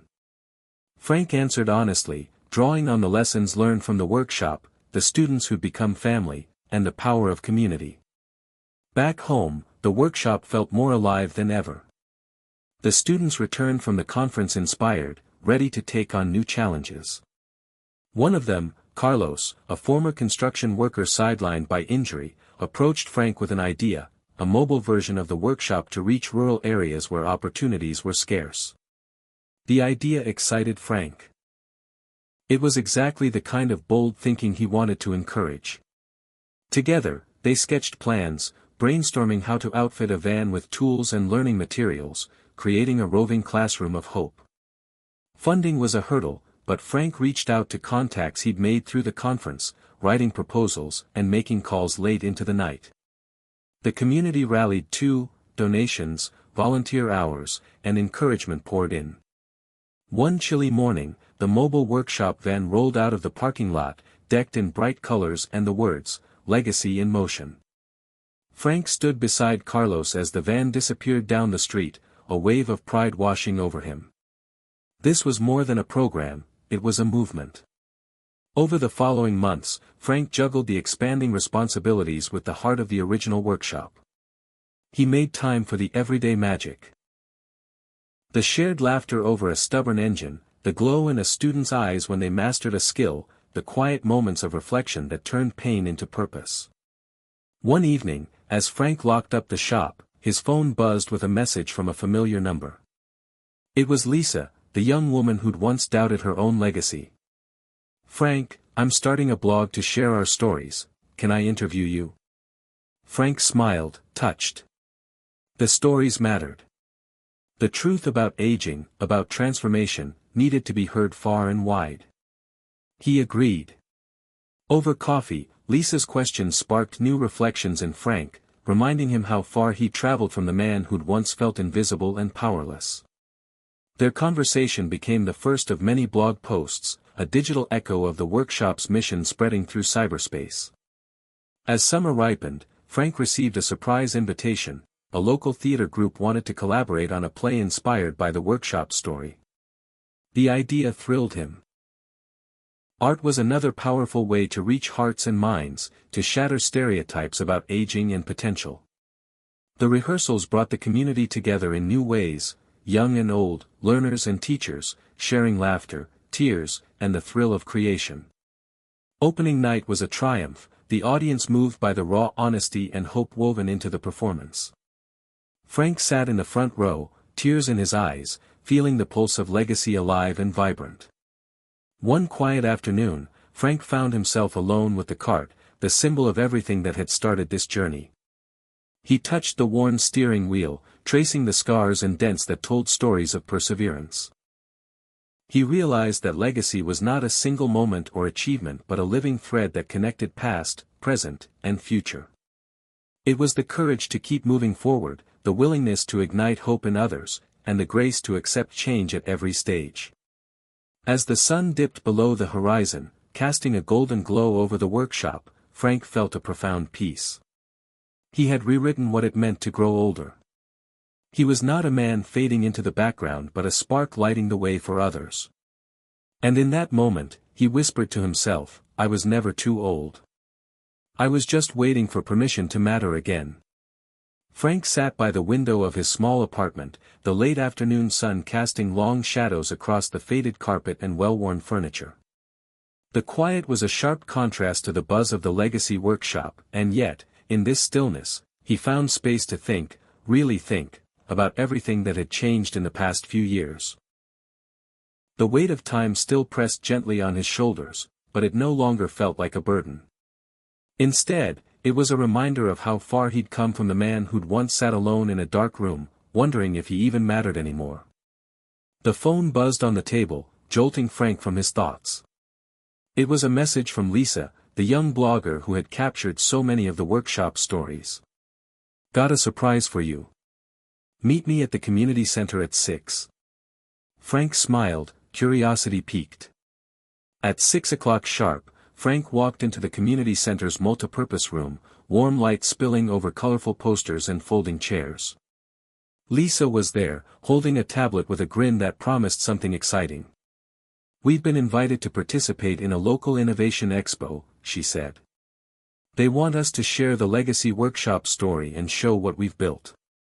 Frank's heart leapt. This was exactly the kind of platform they needed. A chance to inspire even more people to rethink aging and purpose. Over the next few weeks, Frank and the team prepared tirelessly. They assembled displays featuring the students' projects, created videos documenting their journey, and rehearsed speeches. There was a thrill in the work, but also a familiar undercurrent of doubt. Would people really listen? Could their message break through the noise of a fast-moving world? The day of the expo dawned bright and clear. The community center transformed into a hive of activity, innovators, entrepreneurs, and dreamers of all ages showcasing their ideas. Frank stood beside the Legacy Workshop booth, watching faces light up as they learned about the power of reinvention at any age. A young woman approached, her eyes shining. "I'm 62, she said, "and I've been afraid to start anything new. But your story makes me think maybe it's not too late." Frank smiled gently. "It's never too late," he replied. As the day unfolded, Frank found himself sharing his story again and again, each time with renewed passion. He spoke about the moment he heard Elon Musk's sentence, the challenge to rethink retirement and legacy, and how it ignited a fire that still burned within him. In the crowd, he spotted a familiar face, Grace, an old friend he hadn't seen in years. They embraced, laughter mingling with tears as they caught up on lost time.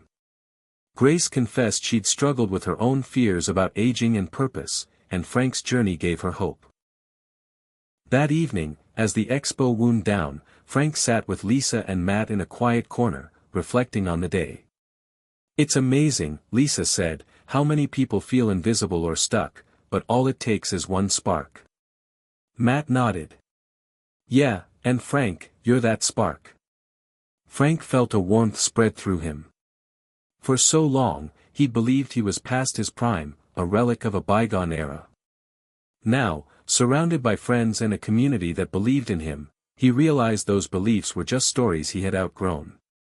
Back at the workshop the next morning, Frank found a letter waiting for him, a formal invitation from a national foundation to serve as a consultant on programs for older adults seeking reinvention. The offer was both an honor and a challenge. Could he take his personal journey and help shape policies and programs on a broader scale? The answer came easily. He had a mission now, one bigger than himself. Frank spent the following weeks traveling to conferences, meeting with leaders, and sharing the message that age was not a limit but a launchpad. Each conversation reinforced his belief that the fear of being too old was a societal myth that needed to be shattered. Yet, amidst the whirlwind, Frank never lost sight of the workshop's heartbeat, the students who needed a place to grow and believe. He returned often, grounding himself in the tangible work that changed lives daily.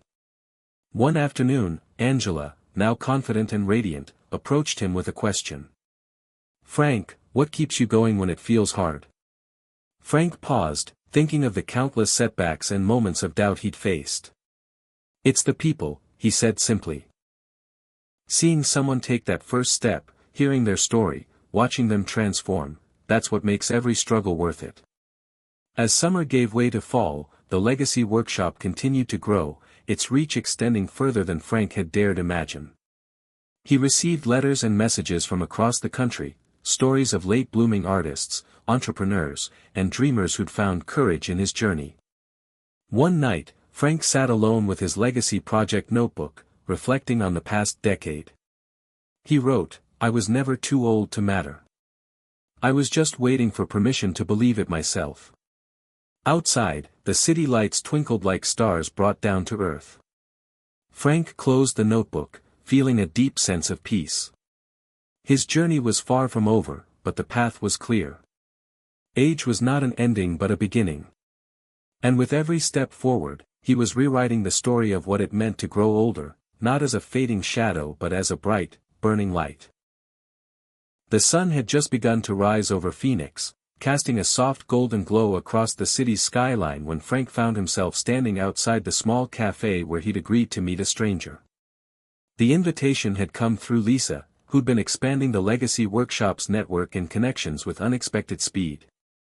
The man arriving had been described as a tech entrepreneur interested in creating opportunities for older adults through innovation, blending Frank's old-world hands-on workshop with new-age technology. Frank wasn't sure what to expect, but he was curious, and cautiously hopeful. When the man walked in, Frank immediately noticed the energy, confident, restless, and yet respectful, as if he recognized the depth of the journey Frank represented. "Frank, it's a pleasure," the man said, extending a firm handshake. "I'm David. I've been following the Legacy Workshop and your story for months. Your work is exactly what the world needs." They sat down and David explained his vision, a collaborative project to develop a digital platform where seniors could connect, learn new skills, and even mentor younger generations virtually. The idea was ambitious but had the potential to reach thousands, even millions, who felt isolated or left behind by the rapid pace of technology and societal change. Frank's mind raced. The workshop was rooted in physical space and hands-on learning, tools, sweat, human connection. Could a virtual platform capture that spirit? Yet, the possibility to multiply impact was undeniable. The conversation stretched over hours, with David and Frank brainstorming ways to merge the tangible with the digital, to keep the heart of the Legacy Workshop alive while embracing the future. Over the next weeks, Frank threw himself into learning new things. Late nights were spent grappling with video calls, digital marketing terms, and app design basics, territory that once would have intimidated him but now sparked his curiosity. He thought back to Elon Musk's sentence about radical thinking and how it wasn't just for the young innovators but for anyone brave enough to challenge their limits. The first prototype of the platform, named Legacy Link, was a simple app that allowed users to create profiles, upload project photos, share stories, and connect with mentors and ments. Frank's team recruited several workshop students to pilot the program, gathering feedback and refining features. Early responses were encouraging. Many users expressed joy at reconnecting with their passions and discovering community even when mobility or location limited their options. One user, Helen, a retired nurse in her 70s, wrote, "Legacy Link gave me a chance to teach knitting to a teenager across the country. It's like I'm part of something bigger." The success fueled Frank's determination, but it wasn't without challenges. Some older adults struggled with technology, and others were skeptical. Frank remembered the times he'd felt the same, overwhelmed and unsure, and patiently worked to create tutorials, phone support, and in-person training sessions at the workshop. Meanwhile, the physical space remained vibrant, a refuge where digital tools complemented but never replaced the hands-on experience. Frank noticed a new energy in the workshop, a fusion of tradition and innovation, where young and old learned from each other in a dance of mutual respect. One afternoon, Lisa brought news. A major foundation was interested in funding Legacy Link's expansion nationally.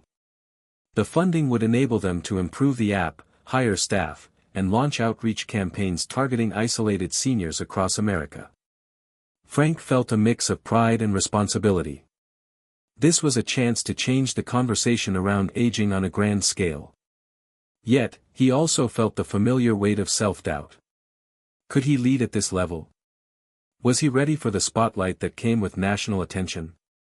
Late one evening, after a long meeting with stakeholders, Frank sat quietly, the city's lights flickering through the window. He pulled out his legacy project notebook and wrote, "Fear is the cost of growth.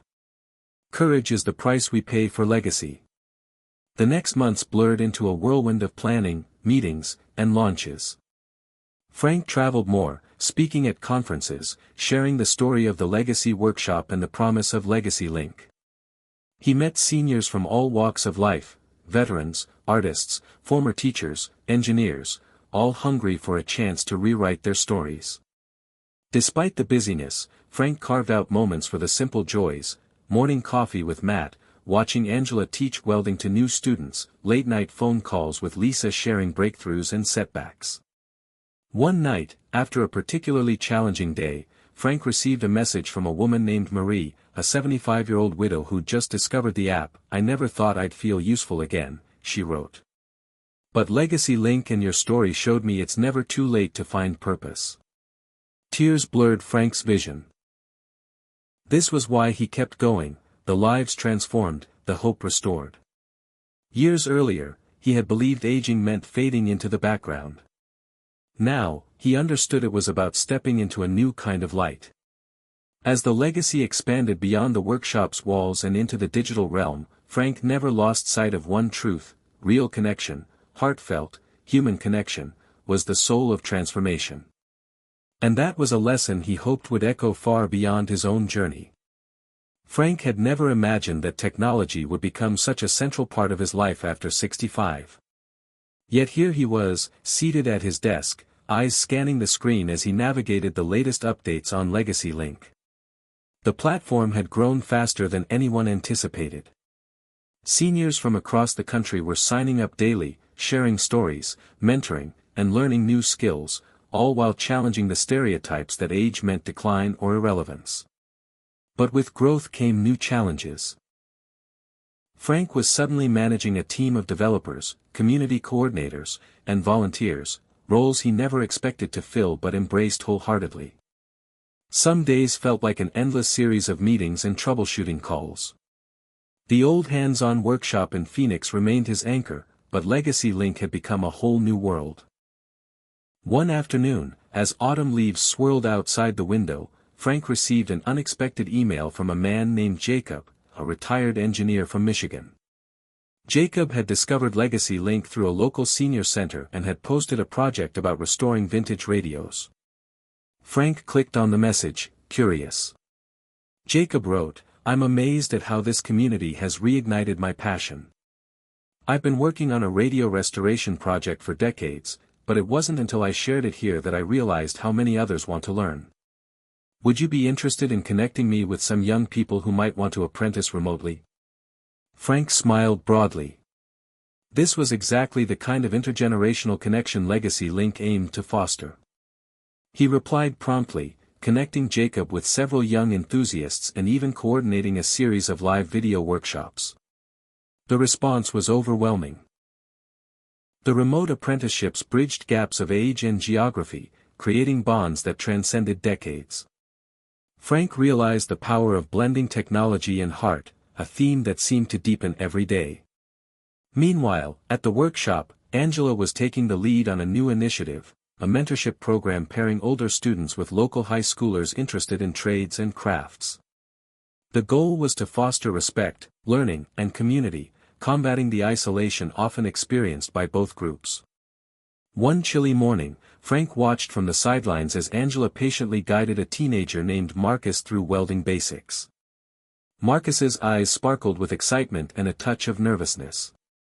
Frank felt a surge of hope. This was the legacy he dreamed of, connections that mattered, across generations. But even as things flourished, Frank knew the work was far from over. Society's attitudes toward aging remained stubborn, and many older adults still felt invisible or dismissed. He remembered the skepticism he'd faced early on, the dismissive comments, the warnings to slow down. Those voices lingered in the background, a reminder of the uphill battle. At a national summit on aging and innovation, Frank was invited to speak alongside experts and policymakers. His message was clear and personal: aging was not a crisis but an opportunity, a time to redefine purpose, contribution, and community. He shared stories from Legacy Link, the workshop, and the individuals whose lives had transformed. The audience was moved, some openly wiping tears. After the talk, a young policymaker approached Frank. "Your story is powerful," she said. "How can we help make programs like yours part of mainstream support for older adults?" Frank felt the weight of responsibility but also a surge of possibility. He knew change required persistence, partnerships, and passion. Back home, the workshop buzzed with renewed energy. Students were trying new projects, sharing ideas, and dreaming big. One afternoon, Frank received a package from Lisa, a beautifully bound book compiling stories from Legacy Link users across the nation. Each page held a testament to resilience, creativity, and hope. Frank flipped through the pages, his eyes lingering on photos and heartfelt notes. He thought of Elon Musk's words, the challenge to rethink limitations and embrace boldness. He realized that the true legacy wasn't about fame or fortune but about inspiring others to believe in themselves and the endless possibilities of life after 65. As the year drew to a close, Frank sat quietly in the workshop, surrounded by the hum of tools and the soft glow of warm lights. He reflected on his journey, the fears, the setbacks, the moments of doubt, and the sparks of courage that had fueled change. He smiled, feeling a deep gratitude. "I was never too old," he whispered, "I was just waiting to believe it." The winter chill crept into Phoenix, but inside the Legacy workshop, warmth radiated from the steady hum of machines and the low murmur of voices. Frank stood at the entrance, watching as familiar faces, some new, some longtime students, worked together on their projects. He felt the unmistakable pulse of life, a rhythm he'd missed in his years of doubt and solitude. That day, Lisa arrived with news that added a fresh spark to the growing flame. A major media outlet wanted to do a feature on the Legacy Workshop and the Legacy Link platform. They were intrigued by the unusual story of seniors reclaiming purpose through innovation and community. The interview was scheduled in 2 weeks, and the team began preparing, rehearsing, and polishing every detail. The prospect of national attention stirred a complex mix of excitement and anxiety in Frank. He recalled the long road from the dark moments of loneliness to this bright, buzzing hub of possibility. On the day of the interview, Frank welcomed the film crew, camera lenses capturing the faces and places that had become his second family. As he spoke on camera, his voice steady but filled with emotion, he shared the journey of rediscovery and reinvention. He talked about the sentence from Elon Musk that changed everything, the challenge to defy assumptions and embrace boldness at any age. Behind the scenes, Angela demonstrated her welding skills to the crew, while Matt guided a group of students through woodworking projects. Lisa documented it all, her keen eye capturing moments that told a story beyond words. The feature aired nationally, and the response was immediate and overwhelming. Messages flooded in from viewers inspired by the workshop's message and eager to join or create similar communities. Frank spent the following days reading emails and social media comments, stories of isolation, hope, and the desire for change echoed back at him. One message stood out from a man named Robert, an 80-year-old veteran living in rural Ohio.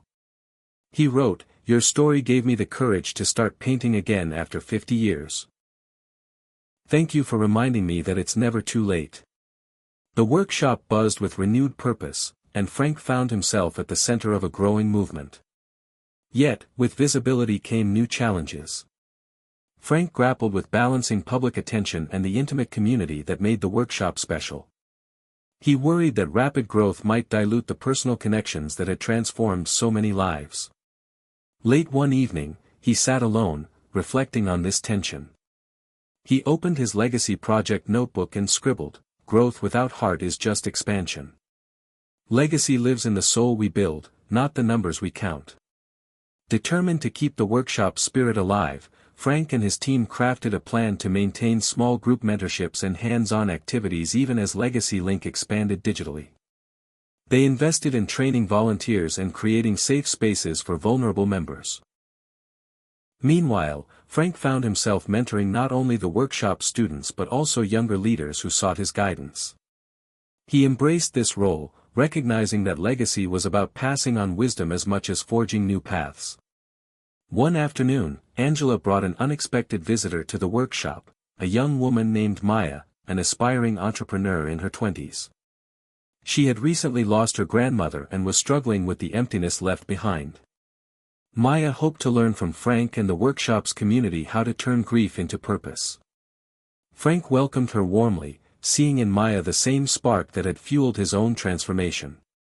Over the next weeks, Maya immersed herself in the workshop, discovering new skills and stories that reshaped her view of life and aging. Her youthful energy blended with the wisdom of older students, creating a unique synergy. As winter deepened, Frank felt the true meaning of community, an unspoken bond bridging generations, fears, and hopes. He realized that the workshop was not just a place but a living testament to the power of human connection and courage. One evening, after a long day of mentoring and planning, Frank sat quietly, staring at a photo on the wall, a snapshot from his early days at the workshop, tired and unsure, yet determined. He smiled softly, whispering, "I was never too old to change. I just needed to see the possibility." Outside, the city lights twinkled like a constellation, a reminder that even in darkness, there was light waiting to be found. Frank awoke to the soft chirping of birds outside his window, the morning sun spilling golden light across the modest room. It was a rare quiet day, a pause from the whirlwind of projects and meetings. He cherished these moments. The calm before the inevitable rush, but today, the stillness felt like an invitation to reflect deeply. His mind wandered back to the journey that had brought him here, from the dark shadows of self-doubt to the vibrant pulse of the Legacy Workshop and the digital connection sparked by Legacy Link. He thought about the sentence from Elon Musk that had struck him so profoundly, the call to challenge limits, to embrace change regardless of age or fear. That single idea had been a catalyst, but it was the choices he made every day since that had truly transformed his life. As he sipped his coffee, Frank's phone buzzed with a message from Lisa, "Big news. Meet me at the workshop. You won't believe this." Intrigued, Frank quickly dressed and made his way to the familiar building that felt more like home than any place he'd lived in years. Lisa greeted him at the door, her eyes sparkling with excitement. "We've been nominated for a national award recognizing innovation in community building for older adults," she said breathlessly. "They want to fly us to New York for the ceremony." Frank felt a surge of disbelief and pride. This was beyond anything he'd imagined when he first started tinkering in his garage. The workshop, the students, the digital platform, all were being recognized as a beacon of hope and change for seniors everywhere. The weeks that followed were a blur of preparation. Frank was thrust into a new world of press interviews, formal events, and networking. He stood on stages surrounded by leaders and visionaries, sharing his story of reinvention and the power of daring to dream again. Yet amidst the glamour, Frank remained grounded. He carried with him the voices of every student, every message from users of Legacy Link who had rediscovered their spark. One evening, seated backstage before the award ceremony, Frank found himself alone with his thoughts. He opened his Legacy Project notebook and wrote, "Recognition is not the goal. Transformation is." When the moment came, Frank stepped onto the stage, the spotlight warm but not blinding. He spoke from the heart about the journey, his fears, his failures, and the small moments of courage that had built a movement. The audience responded with standing ovations, but for Frank, the true victory was knowing that this recognition meant more doors would open for others to find their own paths. After the ceremony, Frank met a woman named Evelyn, a social worker from Detroit who ran programs for older adults struggling with loneliness and depression. Evelyn shared stories of people who felt invisible, trapped by circumstances and societal assumptions. Frank listened carefully, realizing that while his journey was inspiring, there were still countless others who needed tailored support and community. Together, they began brainstorming ways to integrate Legacy Link with local services and outreach programs to reach the most isolated seniors. Back in Phoenix, the workshop buzzed with fresh energy inspired by the national spotlight. New students arrived, some hesitant but hopeful. Frank took time to sit with each person, listening to their stories, fears, and dreams. He saw reflections of himself in their eyes, the quiet longing for meaning and connection. One afternoon, Angela invited Frank to join a community art project that combined technology and tradition. Older adults and young artists collaborated to create murals reflecting stories of resilience and hope. Frank watched as paintbrushes and digital tools intertwined, creating a living testament to the power of collaboration across generations. That evening, Frank felt a deep sense of fulfillment. He realized that legacy was not about individual achievement but about the lives touched, the courage ignited, and the communities woven together. His own story was just one thread in a larger tapestry. As winter gave way to spring, Frank's days grew fuller but never lost their purpose. He continued mentoring, innovating, and learning, proving every day that age was a gateway, not a gatekeeper. One morning, while walking through the workshop, Frank paused to look at a whiteboard filled with quotes from students and supporters. Among them was one from Elon Musk that had become a mantra: when something is important enough, you do it even if the odds are not in your favor. Frank smiled. He had faced countless odds, age, fear, doubt, but he had chosen to keep going. And in doing so, he had rewritten what it meant to grow older. That night, Frank wrote the final entry in his legacy project notebook for the year: I was never too old to begin again. I was just waiting to believe it. The city lights flickered outside his window like distant stars, a reminder that even in vast darkness, light could find a way through. The warm hum of summer settled over Phoenix as Frank stepped out onto the patio of the legacy workshop, the scent of blooming desert flowers mingling with the faint aroma of fresh coffee wafting from inside. The workshop was alive with activity, students gathered around workbenches, hands busy with tools and projects, laughter ringing through the space. Frank paused for a moment, letting the sounds wash over him. It was hard to believe how far he'd come from those early days marked by isolation and uncertainty. The phone rang, breaking his reverie. It was Lisa, her voice bubbling with excitement. "Frank, you have to come see this," she said. "We've got a video from a Legacy Link user that's going viral." Curious, Frank hurried inside and settled in front of a screen. The video featured Marie, the 75-year-old widow who had written to him months ago. She was demonstrating how she had learned to use a 3D printer through Legacy Link to create custom parts for her beloved vintage sewing machine. Marie's hands trembled slightly as she spoke, her eyes shining with pride and joy. "I never thought I could learn something so new at my age," she said softly. "Legacy Link didn't just teach me skills, it gave me back my confidence and purpose." The video had amassed thousands of views and hundreds of heartfelt comments from viewers inspired by her story. Frank felt a swell of emotion, proof that the small choices they had made were rippling out in ways he had only dreamed of. As summer deepened, the Legacy Workshop and Legacy Link continued to grow, blending tradition and technology in ways that defied expectations. Frank often found himself reflecting on the sentence from Elon Musk that had ignited his journey: the idea that limitations were often illusions waiting to be shattered.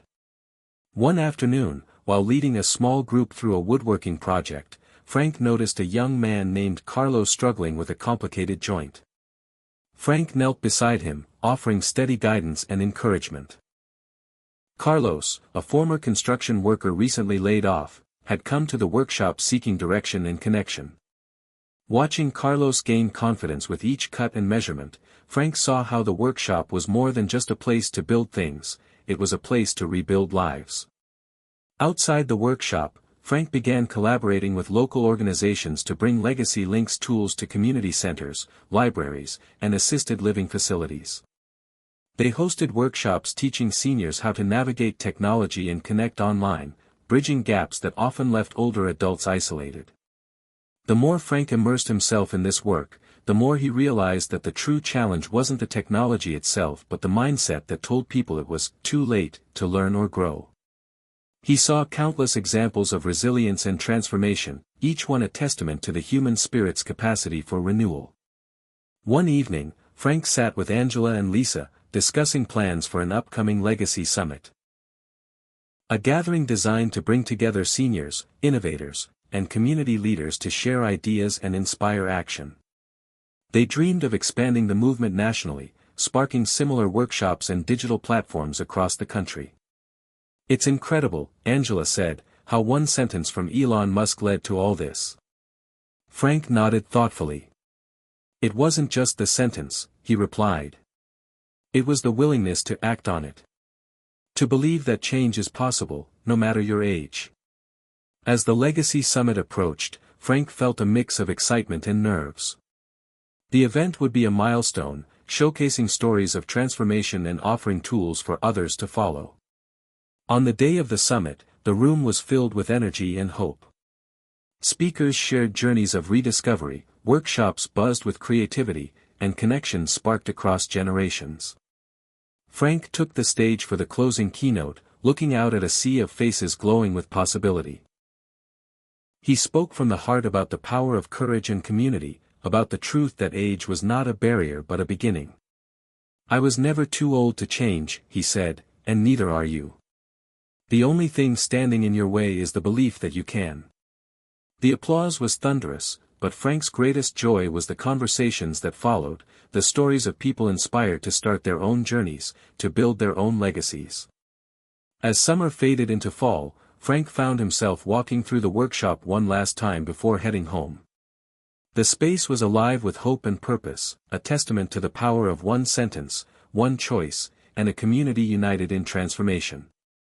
Outside, the desert sky blazed with the colors of sunset, a reminder that endings were just new beginnings waiting to unfold. The crisp autumn breeze carried the scent of turning leaves as Frank walked through a small park near his home, the crunch of dry foliage underfoot a soothing rhythm. It was a rare day off, a pause from the whirlwind of legacy workshop meetings, mentorship sessions, and planning for the upcoming community outreach. Frank had always found solace in nature, a place where time seemed to slow and the noise of the world softened. Today, his thoughts were heavy but hopeful. He remembered the early days of isolation when each sunrise felt like a reminder of what was lost, missed opportunities, broken relationships, the fading vigor of youth. Yet, he also carried the flame of that one sentence from Elon Musk, the challenge to rethink limits and embrace bold change. That sentence had been a spark, but the journey was his own. As he sat on a bench, a young woman named Emma approached. She was a volunteer from a local college, curious about Frank's work and eager to learn. They struck up a conversation, and soon Emma shared her own struggles, feeling stuck, uncertain about her future, overwhelmed by societal pressures. Frank listened, seeing in her a reflection of the fears he'd once carried. He shared stories from the workshop, tales of seniors rediscovering purpose and joy through small, courageous steps. Emma's eyes brightened, hope kindling where doubt had lingered. This exchange reminded Frank of a profound truth: transformation was not confined by age. It was a human experience, accessible whenever one chose to embrace it. Later that evening, Frank returned home to find a letter from his daughter, Karen. Their relationship had been strained for years, distance and misunderstandings creating a chasm neither had bridged. The letter was tentative but warm, a step toward reconciliation. Karen wrote about her struggles, her regrets, and her hope to reconnect. Frank felt a surge of emotion, the years of silence and pain mingling with the possibility of healing. He realized that just as he had rediscovered purpose in the workshop, he could also rebuild this fractured relationship. The next days were filled with careful conversations, phone calls, emails, visits, that began to mend old wounds. Frank discovered that vulnerability was not weakness but strength, opening doors to deeper understanding and connection. Meanwhile, the Legacy Workshop continued to thrive, embracing new challenges and opportunities.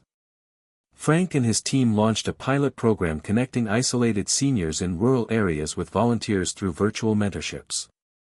The impact was profound, loneliness gave way to companionship, skills blossomed, and hope spread.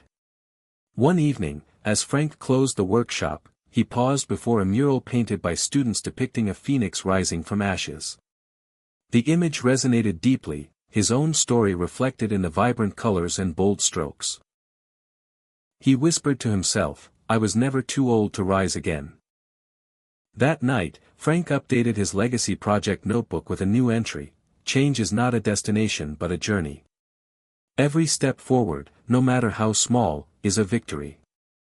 As the seasons shifted and the year drew to a close, Frank found himself surrounded by a community transformed, not just by technology or programs, but by courage, connection, and the willingness to believe in new beginnings.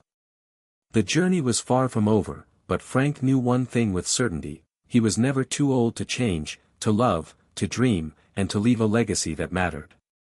The morning sun filtered gently through the curtains as Frank sat quietly at his kitchen table, the familiar weight of his legacy project notebook resting in front of him. Today marked a full year since the moment everything had changed, the moment that one sentence from Elon Musk sparked a fire within him that refused to be extinguished. He traced his fingers over the worn pages, each filled with memories, lessons, setbacks, and triumphs. It was a testament not only to a personal journey but to the power of choice at any age. The house was peaceful, but Frank's mind was alive with reflections. He thought about the loneliness that once enveloped him, the silent fear of irrelevance that threatened to dim his light forever. He remembered the harsh words from doctors, the skeptical glances from family members, and the quiet evenings spent wrestling with doubt. And yet, here he was, surrounded by a community, a purpose, and a hope that transcended years and obstacles. A knock on the door brought Frank back to the present. It was Maya, the young woman who had found solace and inspiration at the Legacy Workshop months ago. She carried a bundle of fresh flowers, a simple gesture that warmed Frank's heart. They sat together, sharing stories and laughter, the bridge between generations growing stronger with each conversation. "You've changed so many lives, Frank," Maya said softly. "Including mine." Frank smiled, humbled but proud. He knew that his journey was not about him alone but about the countless lives touched by courage and connection. Later that day, Frank joined the workshop for a celebration, a gathering of students, volunteers, friends, and family who had become a chosen family. The room was alive with joy, music, and the hum of shared purpose. As Frank addressed the crowd, his voice steady and full of emotion, he spoke of the journey, the pain, the hope, the transformation.